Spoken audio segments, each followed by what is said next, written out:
Daddy, have you ever seen so much disruption in the world than what we're all experiencing right now? Hi, I'm Park Howell, and welcome to the Business of Story. While chaos and disruption are certainly unsettling, you can use these productive forces to your advantage. Today's guest is someone who knows a thing or two about shaking up the status quo in sales leadership. Bernadette McClelland has spent her career helping sales leaders go beyond just hitting numbers to leading with conviction, courage, and choice. She believes that too many sales leaders and professionals get stuck in transactional conversations, pushing products and features instead of creating real influence. We will explore how to stop selling widgets and start selling wisdom through the power of story selling. Bernadette will show you how to drive connection, deepen conversations, and increase conversions, all through being a deliberately disruptive force for good in your customers' lives.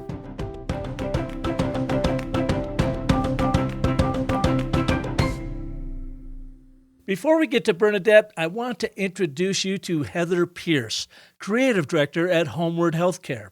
She just joined the company in January and took advantage of the time and cost savings with our new story cycle Genie to define and refine the Homeward story. Here's what she had to say about her experience using our new Genie.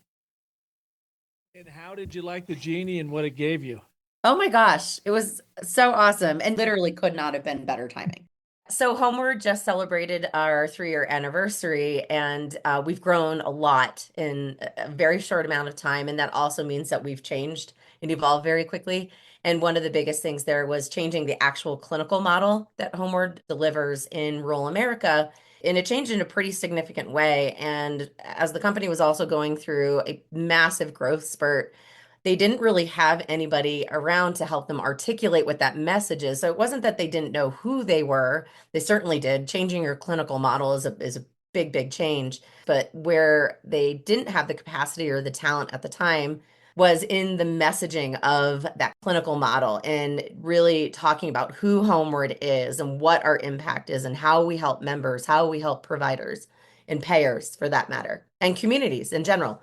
When I came in back in January, and it just so happened that you were launching this Genie tool, I was able to get on the Genie wagon and use that as part of the work to articulate what this new message was, what our branding story was, and really start implementing that in all the massive amount of work that I've been doing since joining Homeward. It's still a work in progress, but Genie definitely has catapulted that work and has helped us kind of move forward much more quickly than we would have been able to because we simply didn't have the time. Have you been able to share any of that output with your team? They read through it like going, yeah, this is good, or we need to tweak this or whatever? Yeah, so there's a few people within my kind of bigger team that I would send it to, and I'd say, read this, and they'd be like, nope, no, or yep, that's great. Let's focus more on that. And so then I would go back into the Genie and say, hey, change this, don't mention this. So I'm glad I had them kind of on the hook to throw everything out because I wouldn't have been able to determine some of the things that they shared with me and that we ultimately changed. I was like, I was kind of blown away, Park. I couldn't believe it. I'm like, this is awfully accurate too. And that's what I've told everybody how much the Genie has helped. I'm like everything that it outputted, I said I could probably have gotten there eventually, but it probably would have taken me weeks. How long did it take you to do this? All in all, with kind of like the back and the forth, because I was relying on other people and having conversations with them. I want to say 2 to 3 hours, Hmm. roughly. Yeah. So what you did in So 2 to 3 hours may have taken you 2 to 3 weeks. literally saved me time that I didn't have, quite honestly. So the Genie has really helped us really formulating who Homeward is and what our impact is. And even more exciting is that we were just recognized as part of the Fast Company 2025 Most Innovative Companies. And even better, we got number 12 in the healthcare category. So no pressure. So thanks to the Genie, we're gonna look really good, really fast, and very professional. And we know what we're saying and we're doing and who we are, and that's important for our growth. At one point I was thinking back to actually like where was it when I was at a Quality Health, and they had hired this agency to do all this branding, story, messaging, blah, blah, blah, all this stuff. And they paid a crap ton of money. I mean, I saw the bills. And I was thinking, I'm doing that right now with this tool in my experience and the talent that I have to work with it. I'm like, I just am doing what they paid a whole lot of money for. Honestly, it gave me even more than I anticipated. Like, I don't have a blank slate, so I've got so much to use to work with. It's awesome. Thank you. I'm so glad I was able to be a part of this. Well, thank you, Heather. I'm so glad you were a part of our StoryCycle Genie beta testing group, and I'm glad it worked out so well for you and Homeward. And now you as a listener can join the StoryCycle Genie crew too and start crafting a lucrative brand story in minutes, not months, at a fraction of the cost of the old traditional way of branding, producing story marketing content instantly to drive the growth of your brand. Just register now at businessofstory.com/StoryCycle-Genie. It's the only way you can take advantage of several launch bonuses by signing up right now.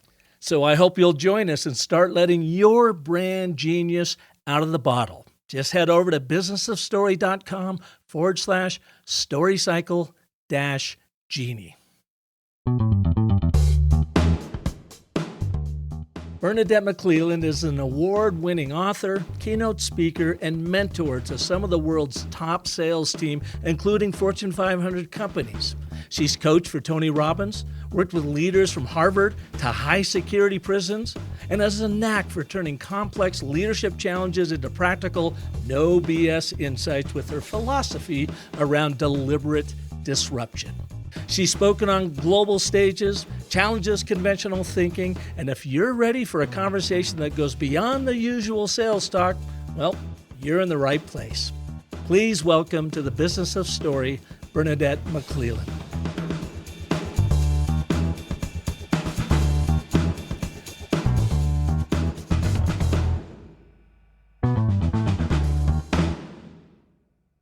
Hello, Bernadette. How you doing? I'm doing really well, Park. How are you doing? I'm doing great, thanks. And now, your voice, listening to it, we assume you are coming to us all the way from down under in Australia, but where are you really coming to us Yes, from? big assumptions there. Denver, Colorado. And how did you end up in Denver? Yeah, well, 3 years ago, actually 3 years ago next week, we flew over here on a green card. I was fortunate enough to get residency here, and but it was December before COVID hit, and I came here for a conference, and always thought because Denver gets snow that it would be like Chicago and Boston, and flew in December, winter, and I'm like, blue skies, and where's the snow? And found out that Denver gets 320 days of sunshine and the snow doesn't last long. And I thought, that's it. If we get the green card, Denver it will be. Yeah, I've got a brother up there, Tom, and he's in Parker, which is south of Denver, and he's been up there, I don't know, 15, 16 years, and yeah, he loves it. They tell me a lot about the fluctuations where it could be, wake up in the morning and it can be 10 degrees out and 5 inches of snow on the ground and be 75 by the afternoon. Yeah, it's gorgeous here. It's beautiful. Yeah. And Park is And just down the road, so yeah. What brought you to Denver? Well, you know, if you get given a green card and you don't get given a green card and not use it. So it was really the opportunity to throw caution to the wind and, put another bookmark in the chapter of life. And we just thought, why not? Where did you live in Australia? Melbourne. So we're in Mhm. Melbourne. And we rented our house out, sold everything, bought 6 suitcases, 2 backpacks and 2 wheel-ons, and that's it. Wow, and I think you're about ready to head back to Melbourne for a little vacation, aren't you? Yeah, next week we're going over for a couple of weeks. Our daughter's getting married. So, Oh, congratulations. Yeah, thank you. That's so cool. So you are in the storytelling business in your own unique way. And we'll cover that here in a second, but how did you get yourself in the storytelling business? Well, story selling is just kind of a segment of what I do. I've been I guess storytelling is something that I have done all my life and never really realized the value, I guess, of story. I grew up with a grandmother who read tea leaves, and my family origin is from Ireland, and Irish people are renowned. They're pretty good at it. Yeah. And so, I mean, you grow up in this environment and you don't really realize what an asset storytelling is. And so a few years ago, well, actually, rewind it back, I went into the world of selling, a few decades ago now, and I guess took for granted that the reason that I did get my foot in the door and probably built a lot of relationships and won a lot of business, yes, selling skills was part of that, but also the ability to relate to people, build rapport, and to be able to link story to the value proposition or, customer stories, or just context in general, bringing the context of a conversation, weaving all of that together. Story was a part of that. And then a few years ago, I met a guy called Mike Adams. I think you might know Mike. Mike's been on the show several years ago, Yeah. and I know he was working with Sean and Mark back there in Anecdote in Melbourne. Yeah. Mm-hmm. And so Mike and I became good friends, and Mike introduced me to Sean and, the guys there at Anecdote. And so I came on board with those guys and was contracted to work with Nokia. And so worked with Nokia globally, with the Anecdote, rolling out Anecdote with Nokia up until just recently. And so really got stuck into storytelling from a sales perspective, like from a real nuts and bolts perspective, and loved that whole side of things. And then from my own business perspective, so I've run my own sales leadership consultancy for a number of years now. And I looked at it and I thought, okay, love the story side of it. There's so many wonderful businesses out there like you and Donald Miller and Anecdote and all of you guys, and thinking, okay, that side of it's wrapped up nicely, all buttoned up. I'm not going to venture down that track, all taken care of. I love thinking outside the square. So what can I bring to the table for the sales profession that brings together a number of my gifts, a number of, the areas that I've worked in that I love working in? And I thought, what are some of the challenges businesses have? And so I kind of sat down one day and I started to draw some circles, and I thought the three of the biggest challenges are, how can my salespeople make and connect with the right level of buyer? Because that's a big problem that leaders have, is their people aren't able to connect with the right level of buyer. Once they do connect with the right level of buyer, one of the challenges that they have, and the buyers out there are saying this as well, is the conversations aren't going deep enough. And so how can we have the conversations go deep enough with the buyers? And then the third challenge was the conversions just aren't happening. And we know from data and we know from statistics out there that, 50%, pick a number, pick a number, what is it this week? But we know that it's north or south of 50%. And so I thought, okay, there's three big challenges there: the connections, the conversations, and the conversions. So that's not rocket science. We all know that. And so I thought, okay, what's the root cause? And so now I've got a Venn diagram. I've got three circles. And so what's the root cause of these problems? And so now I'm looking at the intersections. I'm thinking story. Story is the root cause. What stories? Or the lack of stories? Well, the internal stories are the root cause of, at the intersection of connection and conversations. And by internal, do you mean internal to the company or internal to the person? Internal to the salesperson. So what are those internal stories that they are telling themselves about the buyer? And then I looked at the intersection between the conversations they're having with the buyer and the lack of conversion. And what are the stories that they are telling the buyer, or what are the stories they are not telling the buyer? And then what is at the intersection between the lack of conversion, and then we go back to connection again. And that is what are the stories that they are not eliciting from the buyer, that they should be eliciting from the buyer. And those stories, that is the crux of the problem. So it sounds like you do a deep dive sort of psychologically to first understand that salesperson. What stories are they telling themselves, and what stories are they making up about their prospects, maybe without having done the amount of discovery and due diligence that they really need to do to have a better lens, a better frame on that story? Well, what I then did, so now we've got this Venn diagram, and we've got 3 circles, and we've got 3 intersections, those 3 stories. So then what I did is I built out 3 stories for each one of those intersections.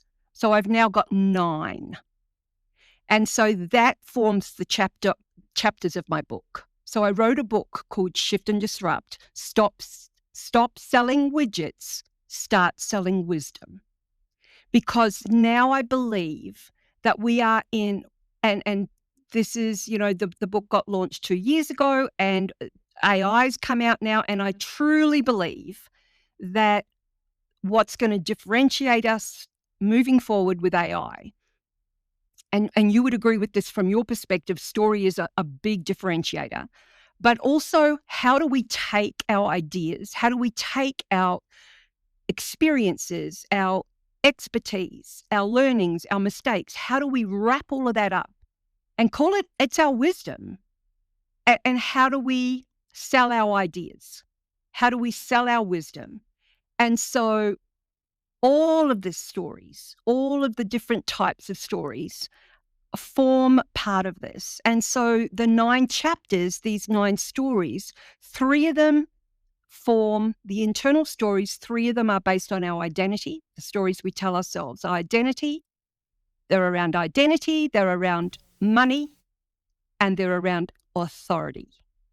So they are the 3 internal stories, and they are the 3 major internal stories that I have coached business leaders, sales leaders, and salespeople around over the years that I've been associated with coaching at that high performance level. Mm-hmm.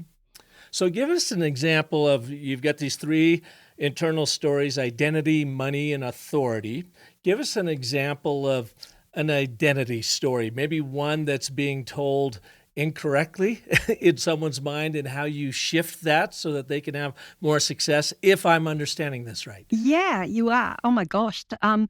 Well, there's one I write about in the book, which I share, which we can probably all relate to, or maybe not specifically with this particular story, but part of it I think we will all relate to.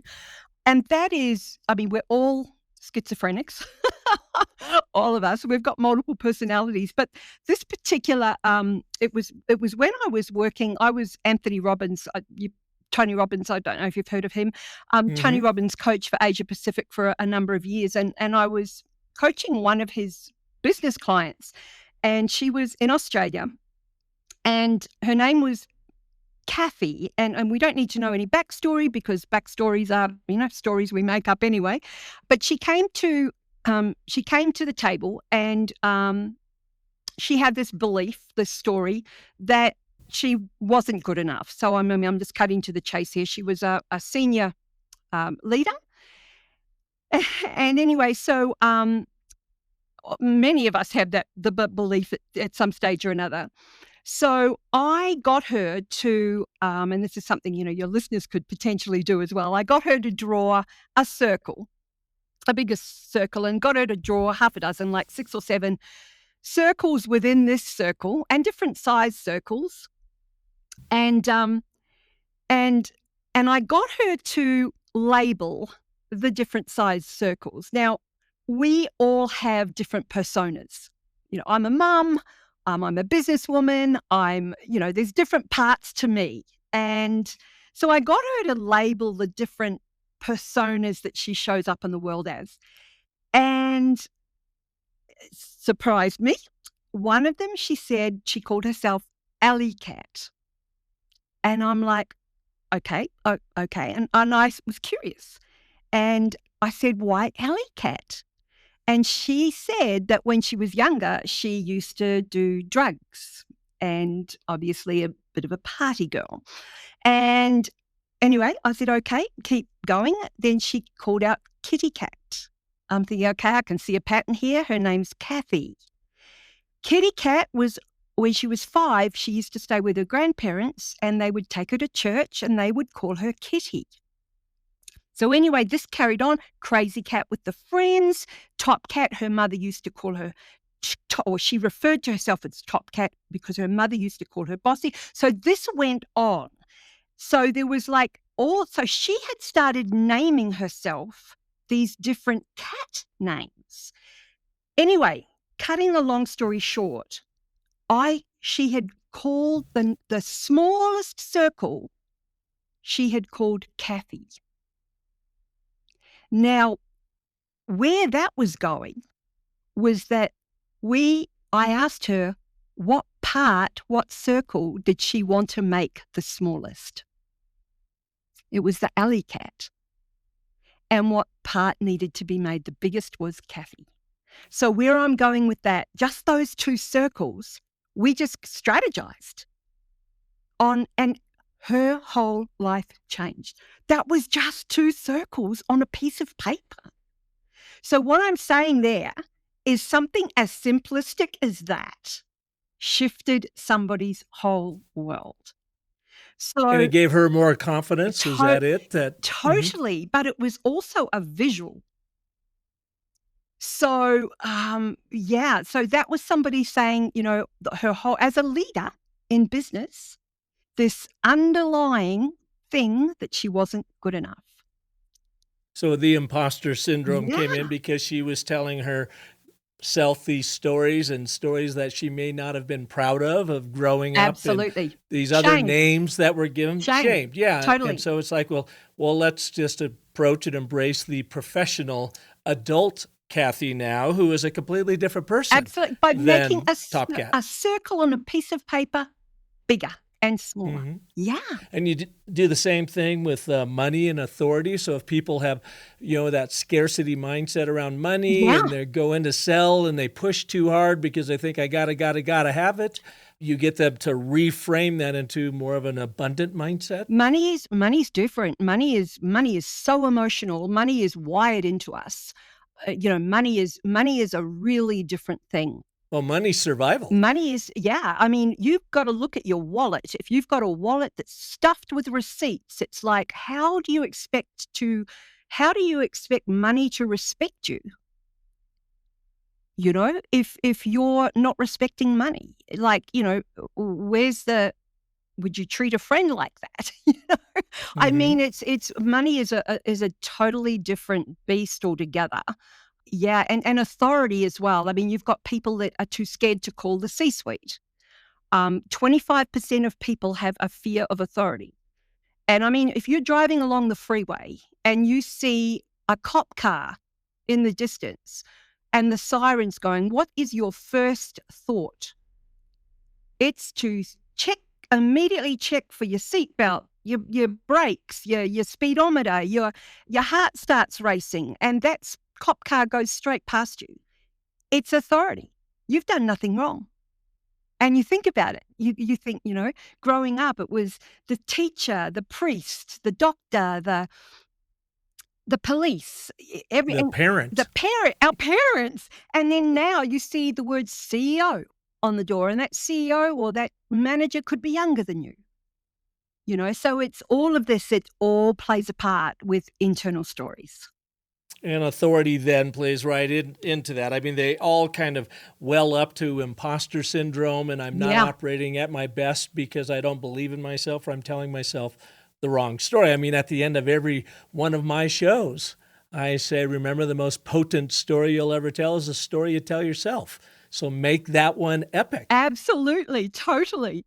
So they're the first 3 stories in the internal stories.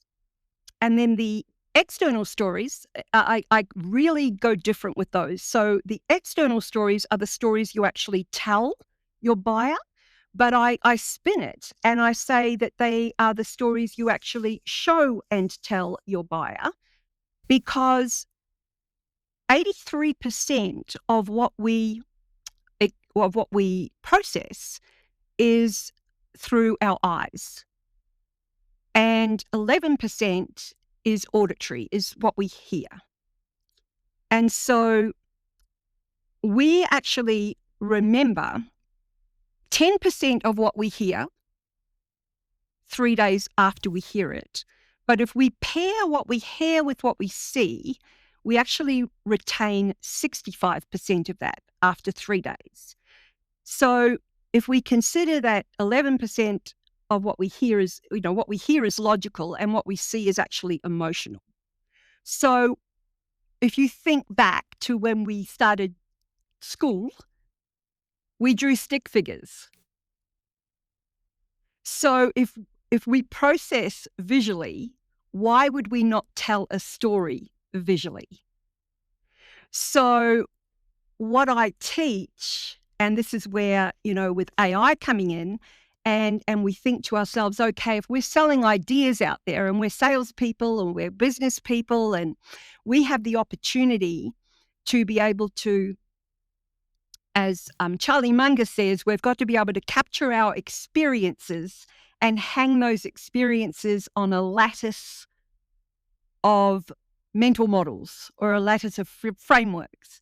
So if we have these ideas, and if we can sit over a coffee with a prospect or a client, grab a serviette or a napkin and a pen and be able to draw a Venn diagram and say, hey, this is what I'm thinking. Circle, circle, circle. Or matrix, 2 by 2. What are your thoughts? And contextually, we can have this conversation where they can collaborate with us or give us their thoughts. That's a story.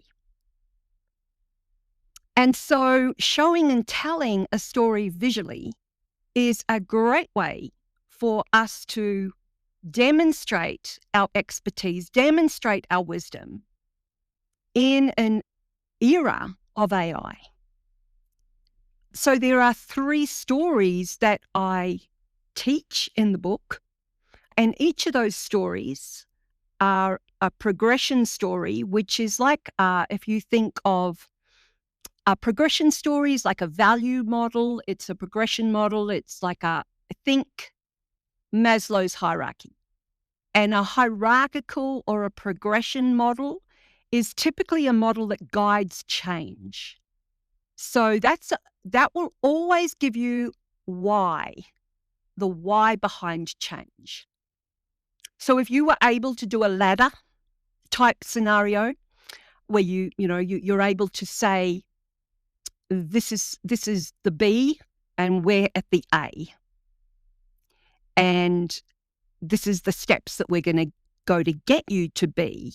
What do you think? So you're getting buy-in. So that's always the why change happens. The second model is the 2 by 2, like Eisenhower's matrix, urgent versus important, or the cash cow one, or all of those. So 2 by 2 is where it's a tension model, where you build intensity, and that is what must have to change. So it's usually that top right quadrant. So this is what must have to change. And if you're sitting with a buyer or a client and say, this is what must have to change. We've got to get to that top right quadrant. Which quadrant are you in now? How are we going to get to the top right quadrant? And then that's what must have to change. And then the then is how we change. And then the then will always articulate outcomes. And so that's what I've just shared with you is the then, and that's articulating how we stop selling widgets and we start selling wisdom, basically. Mm-hmm. So I go into detail on those 3 stories as the external stories. So you've got the progression story as to why. Yes. You've got the 2x2 story. I'm not familiar with the Eisenhower matrix. So the Eisenhower matrix is the other word for, what's his name? What's the other, you would know it as, because I didn't know it as the Eisenhower. Oh, goodness me. Urgent versus, you've got me on the other name now because I'm using Eisenhower all the time. Urgent versus important. You would know that. When something's urgent, not important, urgent, important. It's also known, I just looked it up. I'm cheating on you. Go on. It's also noticed as the urgent important matrix. Yeah, but there's another name. I've always called There's it. yet another one. Okay. Yeah, I've always called it the other name. But I'm looking at it, and it's a 4-quad matrix. Upper left is urgent and important. Urgent, not important. Urgent. So there's lots. Right. Yeah, you'll know lots of 2x2. So the matrix is a common one. I make matrix ones all the time. So I've just created one for a program I'm running now, which is all around disruption. So you're either you think about it now, how open to new ideas are you and how fast are you able to adapt to disruption? You're either resistant, you're reactive, you're reflective, or you're reinventing. So essentially with that 2x2 is you are painting the picture for your prospect as to here's the setting, here's the scene, here's where we are, and here's where you need to be. And in that process, determining how open or resistant they are to change. Yeah, absolutely. And it's something that you can collaborate with. And you don't have to be, it doesn't have to be right. When you're sitting with somebody, it's a perfect way for a sales or anybody. I do it in the sales world, but it's an absolutely awesome way for you to sit there and say, hey, you know what? I've got some ideas where they will actually help. You're getting them to do the heavy lifting with you. So how is that a story? To me, it feels like it's an exercise. You were working them through it. After the fact, it becomes a story. You can talk about what happened and what went, but why is it that you designate that as a story? Yeah, absolutely. So if you think what a story is, okay, a story is the oldest form of communication. Okay, when you're sitting there, now let's just take, for example, how I use it. If I'm sitting there with a client and I've done my research on that particular client and I understand their business story, and I know for a fact that their story is their biggest challenges are, and this is their current story with where their challenges are at the moment and where I know that their aspirations are. I put that into the model. And then that's their story. So I'm specifically talking, it's almost like baking a cake and I'm pulling it out and it's just been cooking and I'm pulling it out of the oven. And this is their story that I'm putting on the table. And they're confirming it or we're tweaking it, but it's theirs. So every client or every prospect or every time I do one, it's different. Mm-hmm. And so then the Venn story, can you take us just a little bit deeper and explain what that is? So when you do a Venn diagram, okay, so a Venn diagram is the challenges that they are facing. Okay, so when you do a Venn diagram, it can be any number of things, but how I use it and how I explain it in the books. I actually teach you in the book how to do it specifically for you. So if I go into the book, so I'm going to make this make sense for you. Where are we here? Oh, I just want to make sure that your listeners, I mean, I can talk a big picture, but I want to actually make it make sense. I actually prefer, I'll do it big picture because I'll do it. I won't do that. So let me just talk. Okay. So what you want to do is you want to be able to sit down with somebody and be able to say, okay, this is what I understand your outcomes to be. You want these 3 outcomes for your business. So let's just take the outcomes that I've shared before. Connection, conversations, and conversions.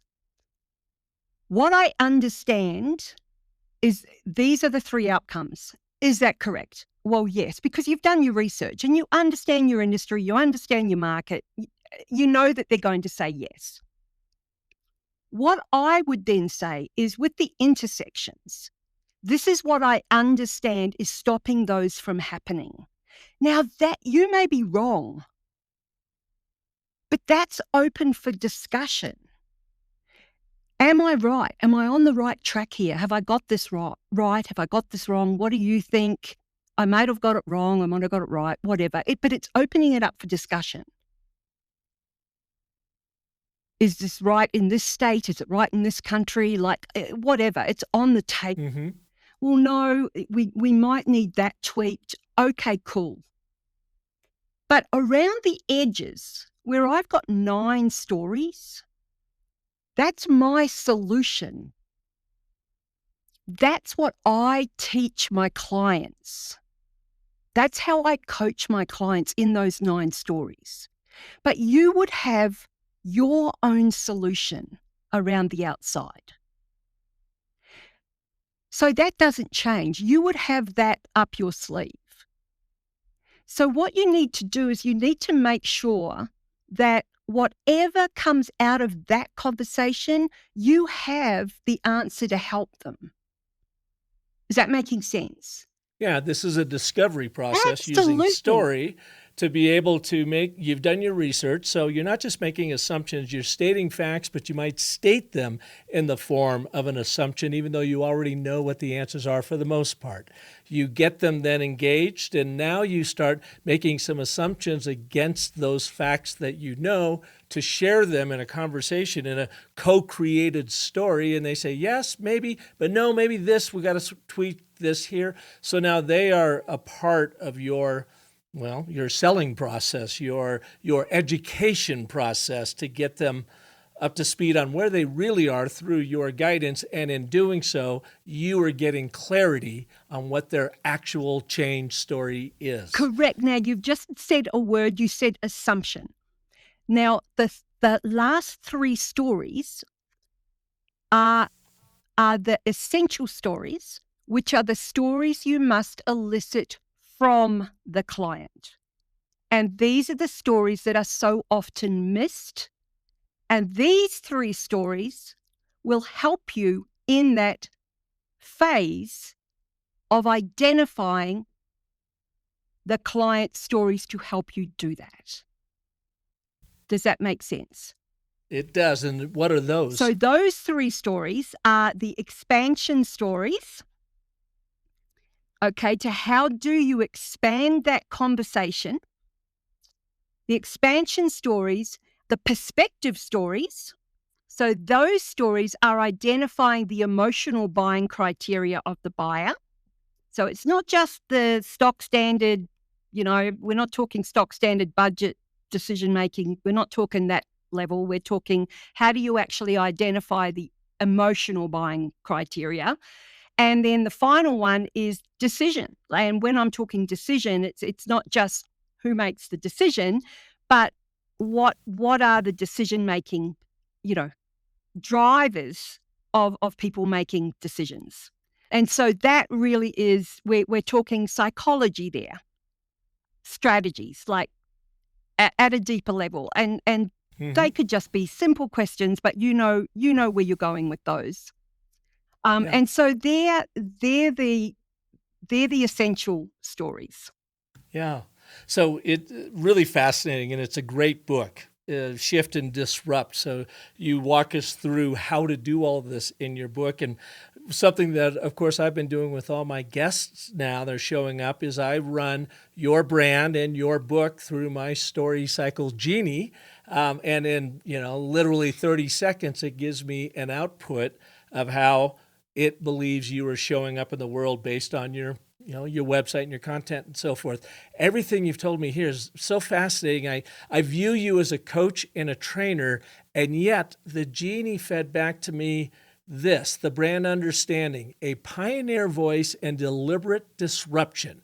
Bernadette McClelland empowers organizations to proactively shape their future at the intersection of human wisdom, AI advancement, and revenue growth, preventing external forces from dictating their path.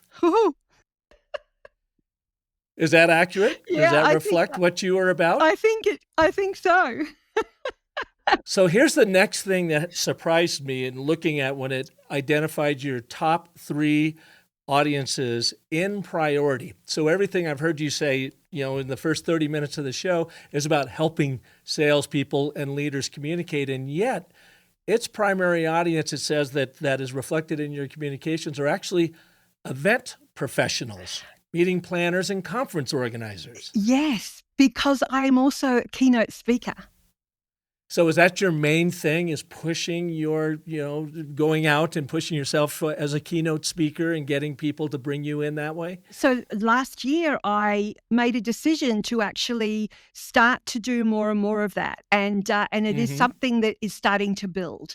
And so I speak on deliberate disruption as one of my keynotes. Yeah. So that's accurate with how you are showing up. And I would like to really quickly read the and but therefore statement for this particular audience and get your take on it. Is this accurate or not? And it reads, as an event professional, you want to deliver transformative experiences that address AI's impact and provide actionable wisdom for everyone for revenue growth. Sorry about that.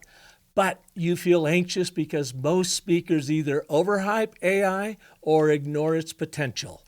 Therefore, you can now confidently book a speaker who masterfully bridges human wisdom and AI advancement backed by Bernadette's proven framework for deliberate disruption. Oh, there you go. That Genie is amazing. So it's working for you. Absolutely, yes. So everything that you just shared with us is what you teach in your keynotes, or you give some people insights on that. Tell us a little bit then about this deliberate disruption. What is it that you're out to do there? So the premise of deliberate disruption is based on the fact that if we are not deliberately disrupting the way that we think, feel, and act, then something or someone will do it to us or for us. And that is a belief that I have that is a direct result, I guess, of lived experiences and a combination, personal stories. It was 10 years ago, my husband and I, we went bankrupt. I was in bed for all of 2009 with an illness. We were on welfare. And then 3 years ago, I applied to the US government for a green card, and my husband got one for carrying my bags, and and we just packed up and came over here, and it's just like, life is just there for the taking, and and giving, and it's up to us to make the most of deliberately disrupting the status quo. And I think the world that we're living in today, like right now, who knows what's going to happen tomorrow? And so we're all responsible for our own results and non-results, and for our actions and non-actions. And I think now is the time for us to I guess, reflect and really own and value our wisdom and our learnings and our experiences and our expertise, and lean into, faith and knowing that it's going to work out in the end. And as my son said, if it doesn't work out, it's not the end. So to your point then, your family, your husband were disrupted by bankruptcy, by this illness that knocked you flat on your back. And, maybe a lot of this had nothing to do with you. It's just the way the world and the universe will come and punch us in the nose when we least expect it. So then you took upon yourself a deliberate disruption of, I'm moving to Denver, Colorado. Yeah. And I'm going to disrupt my life deliberately and see what happens. So once you're on that path, the path is going to reveal itself. Absolutely. Absolutely. And is that your main story? Is that your main goal? Because in your unique value proposition, the Story Cycle Genie created for you, after digesting all this information, said this: master deliberate disruption at the intersection of wisdom, AI, and revenue. Is that a pretty concise UVP for what you do? For the business side of it, I help businesses do that. Mm-hmm. I help business leaders definitely do that. So I'm helping them get their head around owning and valuing what they have inside of them already, and deliberately leaning into that. Yeah. And disrupting any form of uncertainty that they feel in this new world that we're moving into, so that they can continue to grow their businesses. And I guess if you were to pare it down to a personal angle for those leaders and their teams, you could probably wrap it into the Venn diagram if I was to draw a Venn.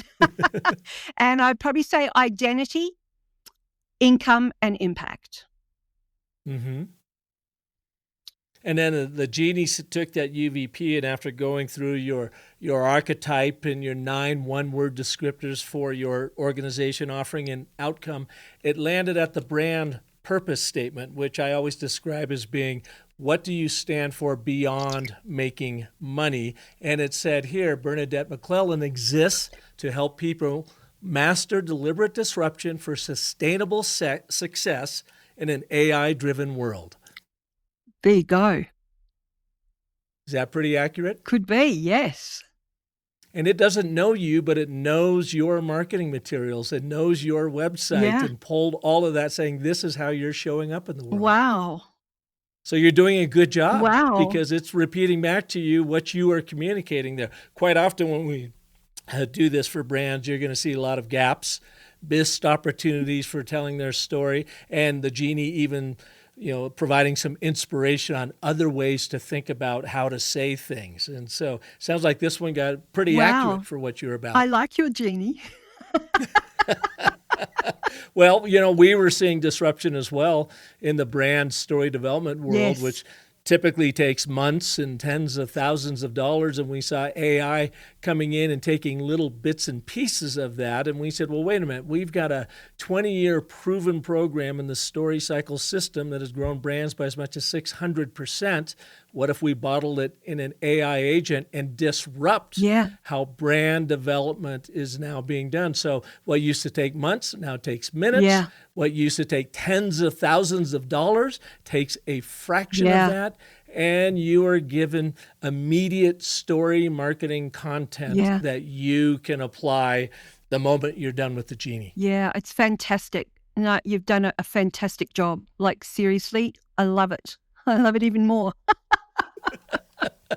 Well, thank you. And I guess I'm just simply taking your advice about be the deliberate disruption you are seeing in the world. Yeah, absolutely. Oh, you're doing a good job. You're doing a great job. Well, Bernadette, where can people learn more about you and get your book and all that kind of fun stuff? Yeah, so if you, the book is on Amazon, but if you go to BernadetteMcClelland.com/swag, and there's a lot of complimentary downloads for your listeners there. and I'll have a free workbook for this. So that's great. Everything they've heard there is a multi-page workbook. It will all be there. Everything will be there with the models, and the everything will be there for them. And tell us that URL one more time. BernadetteMcClelland.com/swag, SWAG. Good old-fashioned swag. Awesome. Well, Bernadette, thank you so much for being here. Thank you for bringing such a lovely, enthusiastic attitude with you. You've been through a lot over the past few years, right up to changing your entire country, coming over here in the craziest time you could possibly come to America. I know. So thank you for sharing that with us. No, it's wonderful. We love it here. So thank you. Appreciate it. And thank you to your listeners.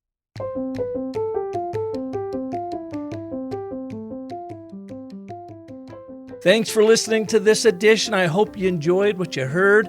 And man, oh man, would I love to help you start crafting that lucrative brand story for your business over at the Business of Story Cycle Genie. You got to check it out, man. It is so cool. It has taken the 2 to 3 months that it usually takes to go through our Story Cycle system and has reduced it down to literally minutes, where it first gives you a brand audit on how your story is showing up in the world, and then you have the flexibility to iterate real time right inside the Genie, changing anything that doesn't seem quite right. You can fill in the gaps in your communication, take advantage of missed opportunities that are currently showing up in your website, and even revel in the inspiration of fresh, new ways of telling your story. So we're just about ready to launch the Genie, and I would love to have you be a part of that launch program and take advantage of all the bonuses that we have. Just check it out at businessofstory.com/StoryCycle-Genie. That's all one word, StoryCycle, then a dash, and the word Genie. I hope you're going to join us. And I hope you'll be back next week when we will have another marvelous story artist right here for you. And until then, remember that the most potent story you will ever tell is a story you tell yourself. So make that one epic. Thanks so much for listening.